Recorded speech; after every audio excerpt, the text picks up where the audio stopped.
प्रेरक प्रसंग के इस क्रम में आज हम आपको सिख धर्म के संस्थापक गुरु नानक देव जी से जुड़ी एक प्रेरक प्रसंग मोटिवेशनल स्टोरी के बारे में बताते हैं।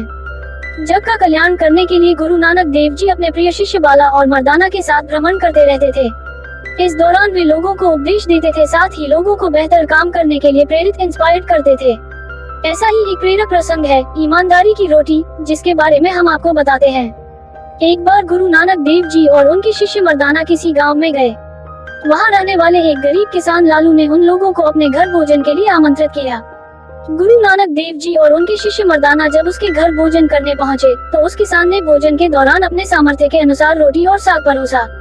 लेकिन जैसे ही गुरु नानक देव जी और उनका शिष्य भोजन शुरू करने वाले थे, उसी समय गांव के जमींदार मलिक भागू का सेवक वहां आया और कहने लगा कि आप दोनों को मेरे मालिक ने भोजन के लिए आमंत्रित किया है।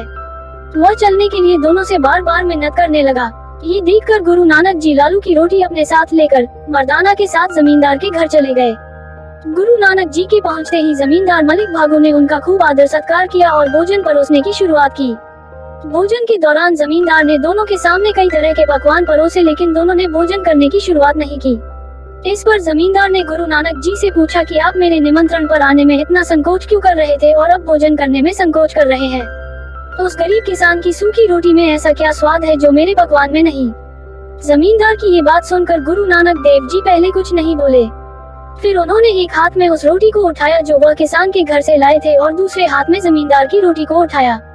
इसके बाद उन्होंने अपने हाथों में ली हुई दोनों रोटी को दबाया। तभी किसान लालू की रोटी से दूध की धार बहने लगी और जमींदार मलिक भागू की रोटी से रक्त की धार बहने लगी।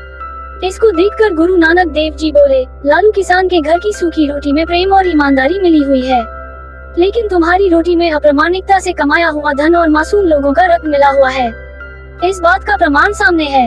इसी वजह से मैं लालू किसान के घर भोजन करना चाह रहा था। गुरु नानक देव जी की यह बात सुनकर जमींदार उनके पैरों में गिर गया और बुरे कर्म त्याग कर अच्छा इंसान बनने की राह पर चल पड़ा। इस प्रेरक प्रसंग से यह सीख मिलती है कि ईमानदारी से कमाई हुई एक रोटी हजार तरह के पकवान से भी ज्यादा इज्जतदार, महत्वपूर्ण और स्वादिष्ट होती है। साथ ही यह प्रसंग इस बात के लिए प्रेरित करता है कि इंसान किसी भी पद और प्रतिष्ठा पर क्यों न हो, ईमानदार व्यक्ति को ही समाज में इज्जत मिलती है। इसलिए हमेशा ईमानदार बनकर ही रहना चाहिए।